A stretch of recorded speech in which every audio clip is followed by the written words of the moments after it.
Prologue, l'héritage de l'Iroko. Dans une époque où les traditions et les croyances spirituelles rythment encore la vie quotidienne des villages camerounais, un arbre se dresse au cœur de la forêt, dominant le paysage par sa majesté. L'Iroko, connu sous le nom de l'arbre des âmes, est bien plus qu'un simple symbole pour les habitants. Il est le gardien des souvenirs des ancêtres et le refuge des esprits bienveillants. Les anciens racontent que l'Iroko est né d'une graine tombée lors de la création du monde, bénie par les forces célestes. Ses branches, d'un vert éclatant, vibrent légèrement lorsque le vent porte les prières des vivants. Son bois, jamais coupé volontairement, est considéré comme sacré et utilisé uniquement pour des rituels ou des objets de grande importance. La prophétie du sage. Un jour, alors que Ruben Umniobe est encore un jeune garçon, un ancien du village, Nkumu, rassemble les enfants sous l'ombre protectrice de l'Iroko. Sa voix, à la fois grave et rassurante, raconte une légende ancienne. Cet arbre ne parle qu'à ceux qui ont l'âme pure et le cœur sincère. Lorsque le monde s'éloignera de la justice et de l'harmonie, l'Iroko choisira un protecteur. Ce protecteur portera un objet façonné de son bois, et cet objet le guidera dans sa quête. Mais attention, cet héritage exige un grand sacrifice. Ruben, fasciné, s'avance légèrement, ses yeux brillants de curiosité. Nkumu, remarquant sa réaction, pose sa main ridée sur l'épaule du garçon et murmure « Peut-être qu'un jour, ce sera toi, Ruben. Mais n'oublie jamais, la puissance ne sert à rien sans le courage de l'utiliser pour les autres. » Quelques années plus tard, Ruben, adolescent, commence à ressentir un étrange tiraillement dans son cœur. Les injustices sociales le frappent de plus en plus durement et il se sent impuissant face à la domination coloniale. Une nuit, alors qu'il contemple le ciel étoilé, il entend un murmure porté par le vent. Ruben retourne à l'Iroko. Au départ, il croit rêver, mais les nuits suivantes, le murmure persiste, devenant presque un appel irrésistible. Finalement, une matinée brumeuse, il décide de suivre cette intuition et s'aventure seul dans la forêt. La rencontre avec l'Iroko.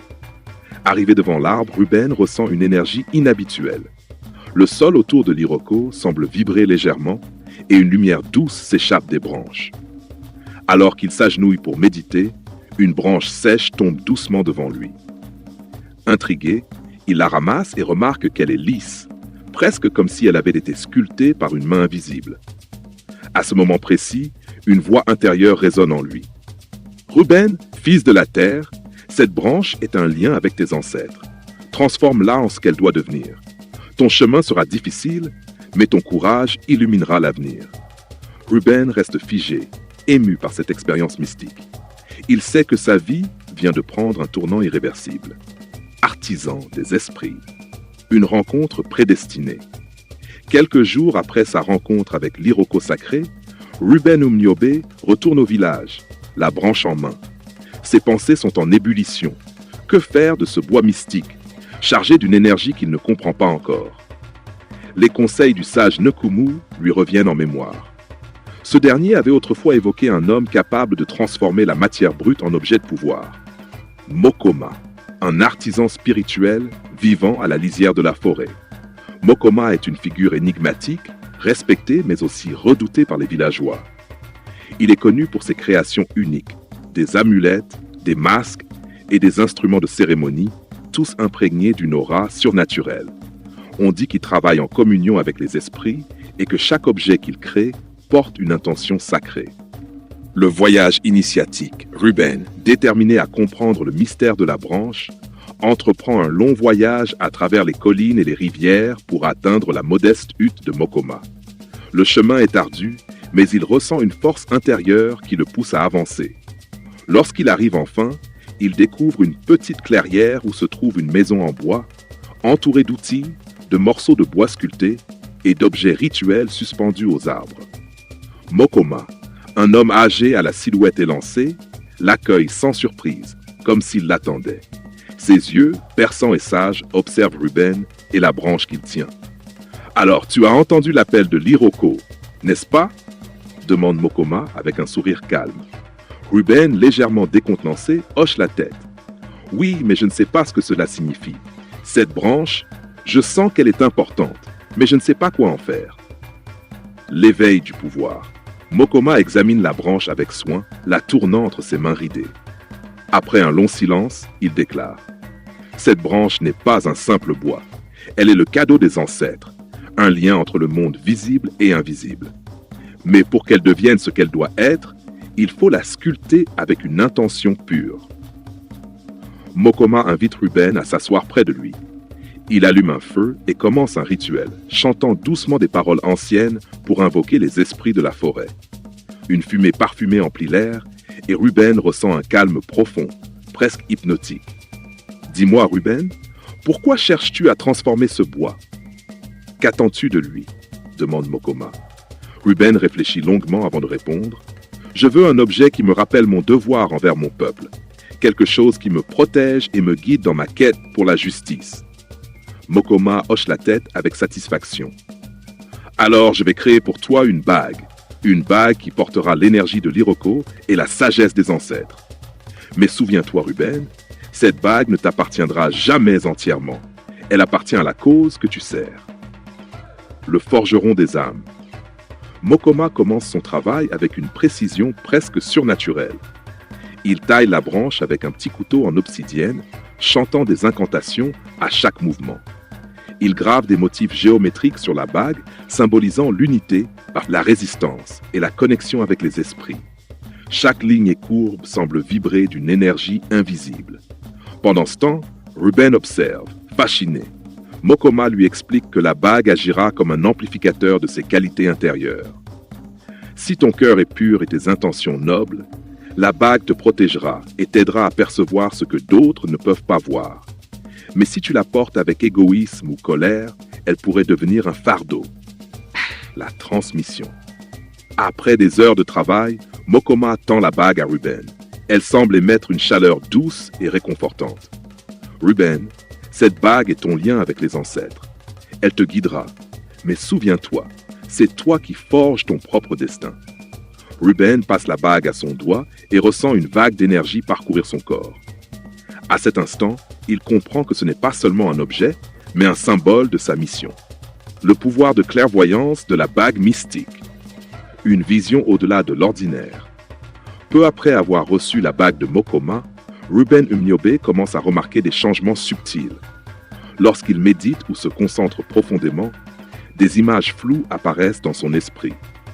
Ces visions, au début confuses, deviennent rapidement plus claires et plus significatives. La bague semble amplifier son intuition, lui permettant d'anticiper les intentions des autres et de percevoir les dangers cachés. La première épreuve. Un jour, alors qu'il organise une réunion secrète dans un village voisin, Ruben ressent une sensation étrange, une pression au niveau de son doigt où repose la bague. Il ferme les yeux et voit des éclairs d'images, des soldats armés se cachant dans les buissons, attendant pour tendre une embuscade. Alarmé, il interrompt immédiatement la réunion et guide ses compagnons vers un autre endroit. Quelques minutes plus tard, des éclats de voix et des bruits de bottes retentissent. Les soldats envahissent l'endroit qu'ils venaient de quitter. Cette expérience renforce la conviction de Ruben que la bague est bien plus qu'un simple objet. Elle devient pour lui une arme dans sa lutte pour la liberté. Non pas une arme de guerre, mais une arme de stratégie et de protection. Le pouvoir de lire les intentions. Avec le temps, Ruben découvre une autre capacité de la bague. Lorsqu'il se trouve en présence d'une personne, il peut ressentir ses émotions profondes et même ses intentions cachées. Ce pouvoir lui permet de déjouer plusieurs trahisons. Lors d'un rassemblement clandestin, un jeune homme prétendant vouloir rejoindre la cause s'approche de lui.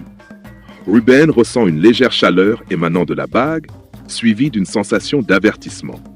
Il engage une conversation avec le jeune homme et, à travers ses paroles hésitantes, Ruben comprend qu'il a été envoyé pour infiltrer le mouvement. Plutôt que de l'accuser publiquement, Ruben l'amène à réfléchir sur ses choix, en lui parlant avec calme et sagesse. Finalement, le jeune homme avoue ses intentions et quitte les lieux, visiblement troublé par l'aura de Ruben. Le pouvoir de guidage dans la forêt. Un autre aspect de la bague se révèle lorsqu'il se retrouve perdu dans une forêt dense, poursuivi par des soldats. En désespoir de cause, Ruben ferme les yeux et se concentre sur la bague. Il sent une légère pulsation, comme un battement de cœur qui semble guider ses pas. En suivant cette intuition, il découvre un passage caché entre deux collines, menant à une grotte naturelle. Là, il se réfugie en toute sécurité pendant que ses poursuivants passent à côté sans le voir.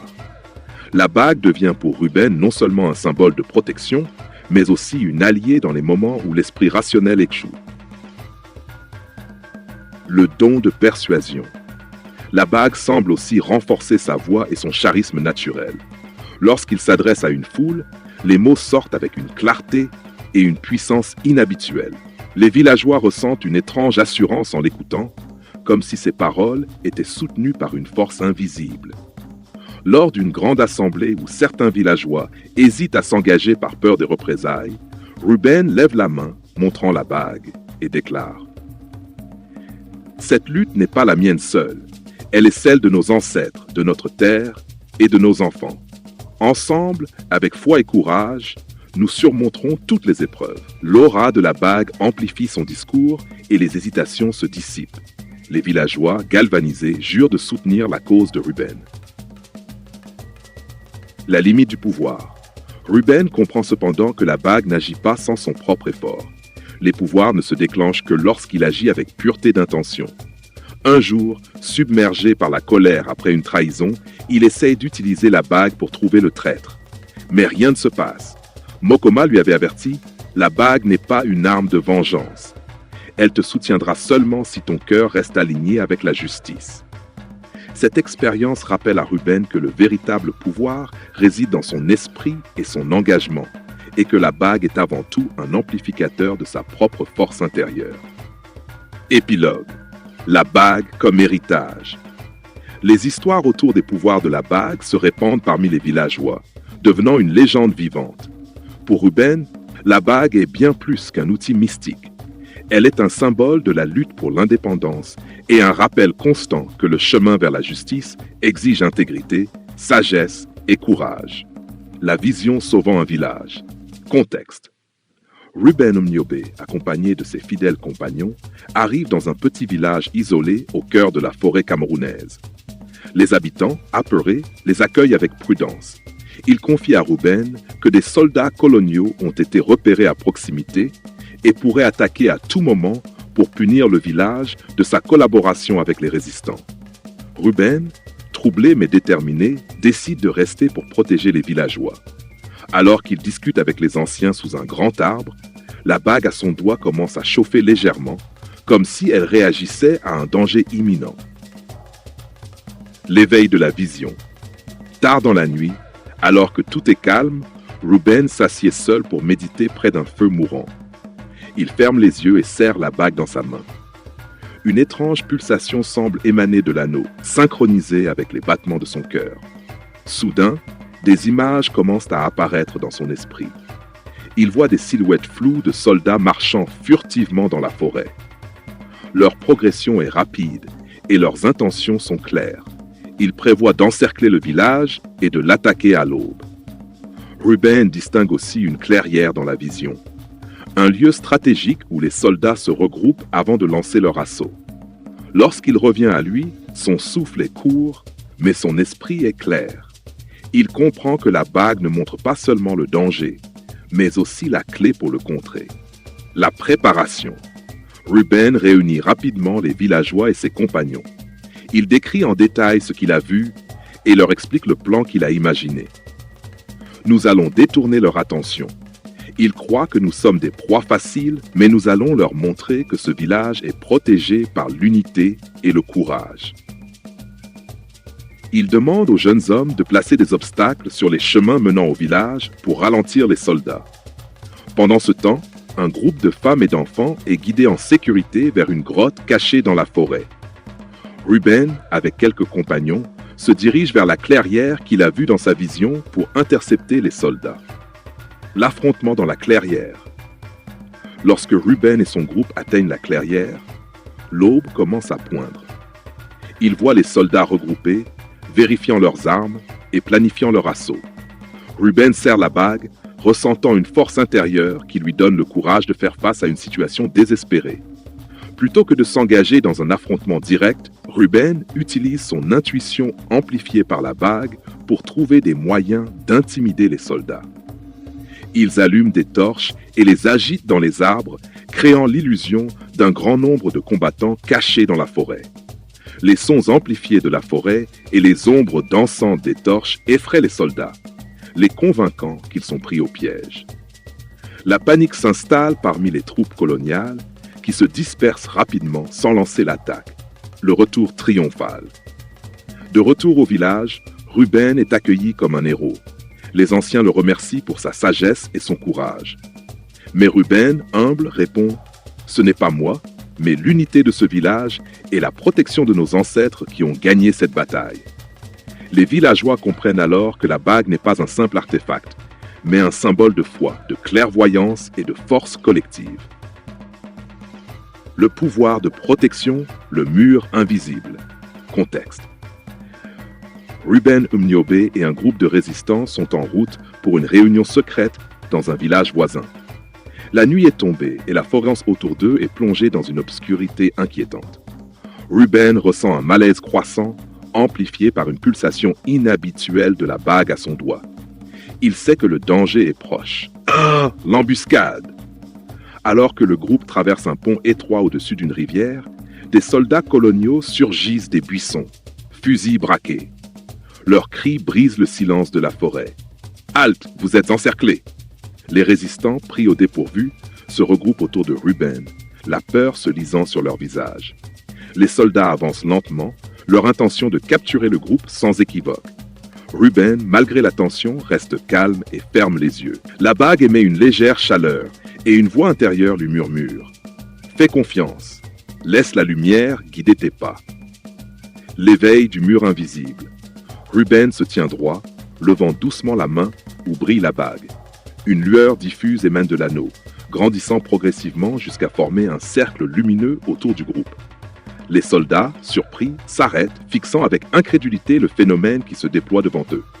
Soudain, une barrière invisible, semblable à un mur de lumière translucide, se forme entre Ruben et ses compagnons et les soldats. Ces derniers tentent de s'approcher, mais sont repoussés, comme si une force impénétrable les tenait à distance. La panique des assaillants. Un des soldats, déterminé, lève son fusil et tire. Mais les balles disparaissent en atteignant la barrière, sans jamais atteindre leur cible.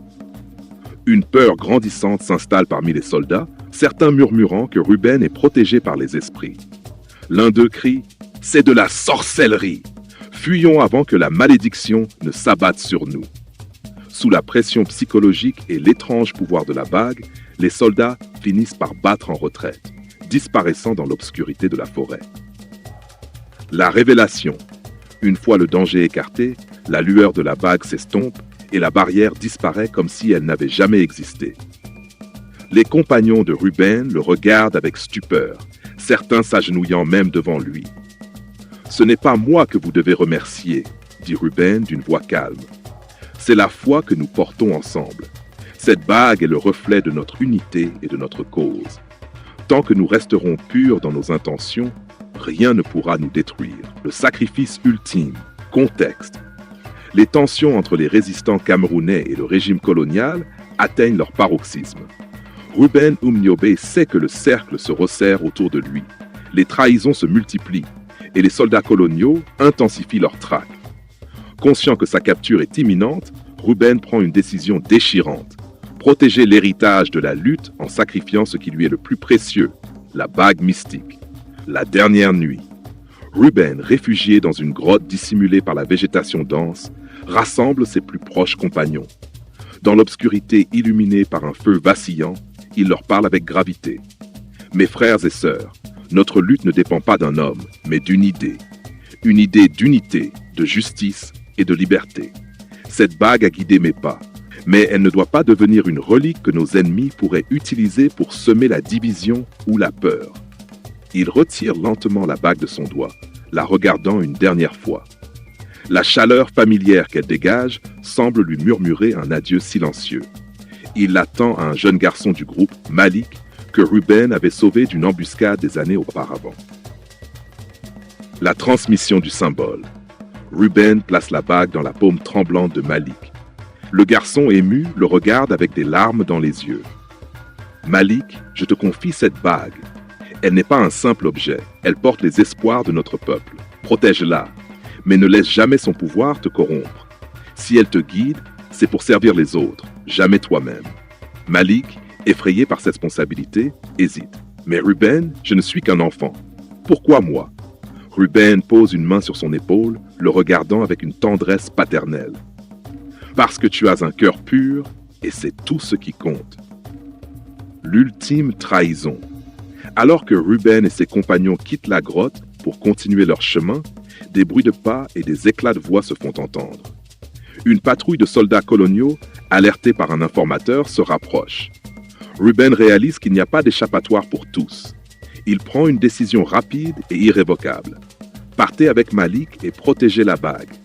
Moi, je resterai ici pour les retenir. Ses compagnons protestent, mais Ruben lève la main pour imposer le silence. Je suis leur cible. Tant qu'ils me poursuivent, vous aurez une chance de sauver notre cause. Faites en sorte que mon sacrifice ne soit pas vain. L'affrontement final. Ruben reste seul dans la grotte, préparant un piège rudimentaire avec les ressources disponibles. Lorsque les soldats arrivent, il se tient droit, imposant, son visage marqué par la fatigue, mais rayonnant d'une force intérieure. Il leur adresse ces derniers mots: « Vous pouvez m'arrêter, mais vous ne pourrez jamais arrêter l'esprit de liberté. » Un échange de tirs éclate. Ruben, bien que seul, parvient à ralentir l'avancée des soldats, permettant à Malik et au reste du groupe de s'échapper avec la bague. Finalement, épuisé et encerclé, Ruben tombe, non pas en vaincu, mais en héros. L'héritage et la légende. Malik et les résistants atteignent un village sûr. Là, ils enterrent la bague sous un arbre sacré, jurant de ne jamais la révéler tant que la liberté ne sera pas pleinement acquise. La légende de Ruben Umniobe et de sa bague se répand à travers le Cameroun, inspirant des générations à se battre pour la justice. Les villageois, tout comme ses compagnons, racontent que même dans ses derniers instants, Ruben semblait protégé par une lumière invisible, une preuve que son sacrifice a été béni par les ancêtres. Le sacrifice de Ruben n'a pas seulement sauvé la bague, mais a renforcé la détermination de ceux qu'il a laissés derrière. Son nom devient synonyme de courage et de sagesse, tandis que la bague reste un symbole silencieux de la lutte pour la liberté, cachée mais toujours vivante dans les cœurs des Camerounais.